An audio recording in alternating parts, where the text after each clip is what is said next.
You know how they killed my son. One person, the son hold him up. Oh, held him. Yeah, hold him The up. son held him. The father hit him. The head.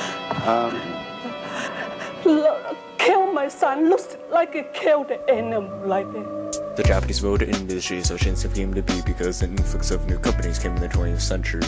In 1933, Toyota grew from Toyota Shoki. Japan controlled the business and exported internationally. And after 1970 up in popularity, Japanese cars imported profits soared unexpectedly. The 1973 oil crisis caused Japan to save the day. Their small engine saved on fuel and paved a new way. Vincent was in a bar in his hometown the week before his wedding. He was drinking, let his guard down. He got into a heated fight with two white men, shouting words, exchanging blows from Michael Nitz and Ron Evans. They got thrown out of the club and soon parted ways. The men blamed the Japanese for falling on hard days. Because of all the cars being built in Japan, white factory workers were unemployed and left without a game plan.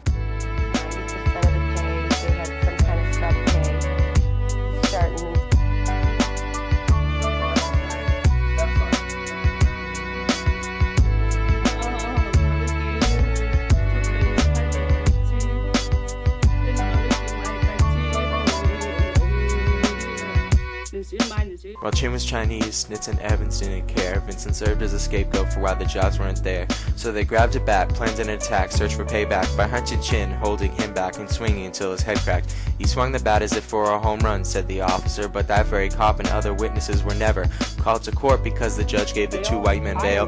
He said these weren't the kind of men that you should send to jail. In the end, Nitz and Evans paid a $4,000 fine, but they never went to jail and they never served time. 3 years probation was the only major consequence of their grave offense, and in subsequence, Asian American population raised in unity. They rallied against injustices and racial inequality. Are Asian Americans protected by civil rights law? In the federal court system, they surmised a flaw.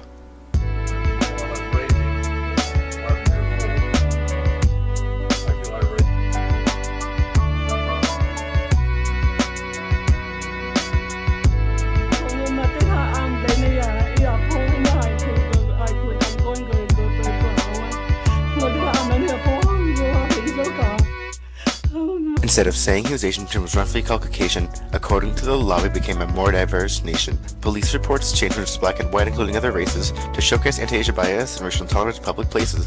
Japanese, Chinese, Korean, Indian, Filipino, and more came together as one in Detroit to implore a reconsideration of punishments for the two guilty men, as to seek divine justice for Vincent's mom, Lily Chin. Chin's death was the birth of American hate crime laws. In the aftermath, his death was cited as an influential cause in the creation of hate crimes and stronger punishment toward crimes where a protected class was an influence.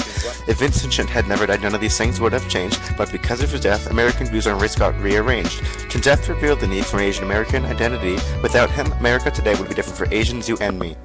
In the Sixth Circuit Court of the United States, it was decided that Evans would be ordered to pay $1.5 million to Chin's family for the damages that he caused to them by killing their son.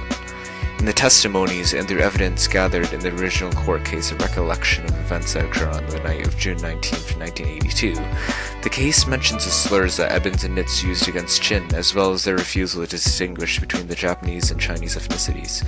This shows that the case is aiming to be as unbiased as possible and is not downplaying the crime, nor is it siding with the criminals.